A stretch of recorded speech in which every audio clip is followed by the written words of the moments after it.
Di suatu danau, di tengah hutan, terdapat keluarga burung yang tinggal bersama. Ialah angsa dan anak-anaknya.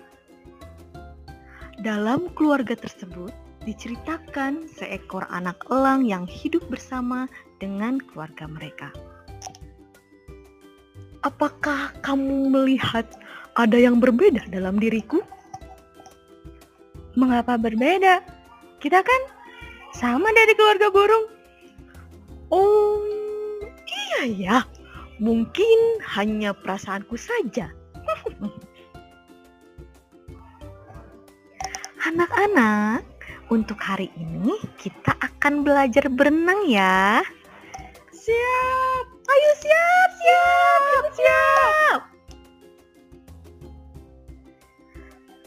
Dalam hati elang, sepertinya hanya aku saja yang merasa tidak sebahagia itu. Perasaan aku hanya merasa biasa saja. Kenapa ya? Dalam hati.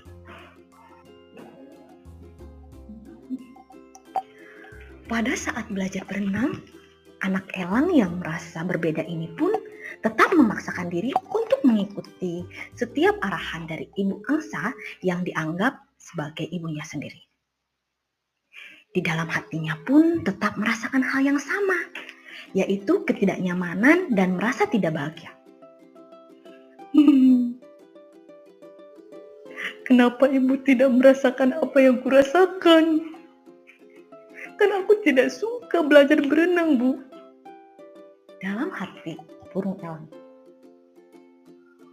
Sehingga hasil yang didapat pun akhirnya berbeda dengan anak burung lainnya yang memang langsung terlihat kecakapannya dalam berenang. Dan bahkan bisa dikatakan baik dalam latihan ini.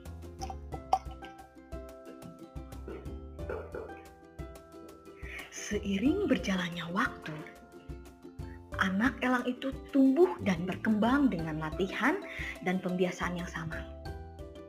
Namun, ternyata hal ini sangat berdampak terhadap keterampilan yang memang ditunjukkan. Jika kita lihat, angsa yang memang menunjukkan keterampilan berenang yang sangat baik, sedangkan elang tidak menunjukkannya. Kenapa?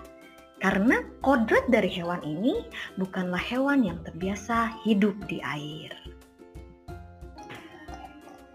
Nah, bagaimana ceritanya? Cukup menarik bukan? Cerita ini menggambarkan salah satu pemikiran dari filosofis Ki Hajar Dewantara, filosofis pendidikan.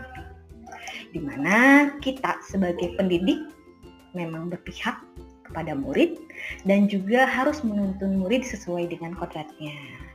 Jika kita ambil dari pelajarannya bahwa kita sebagai pendidik harus dapat menuntun murid sesuai dengan kodratnya, kodrat alamnya ataupun kodrat zamannya, yang memang ketika kita bisa menuntun ke arah yang lebih baik sesuai dengan kodratnya, maka itu akan memunculkan potensi terbaiknya, baik potensi untuk dirinya ataupun untuk masyarakat sekitar.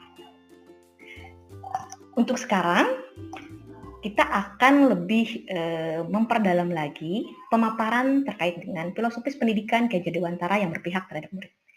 Selamat menyaksikan.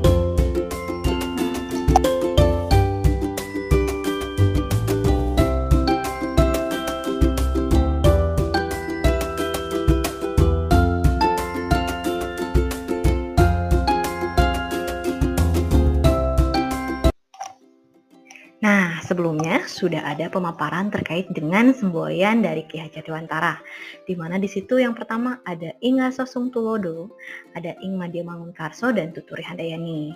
Jadi di situ kita sebagai pendidik, jika di depan kita sebagai contoh, di tengah kita harus menjadi penyemangat, dan di belakang kita mendorong peserta didik kita untuk menemukan potensi maksimalnya dan menjadi pribadi yang lebih baik lagi.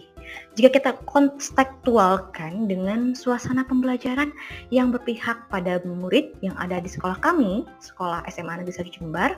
Nah, yang pertama, di situ ada kegiatan yang memang banyak sebenarnya ya. Cuma saya ambil salah satu saja. Di sini ada kegiatan ekstrakurikuler silat.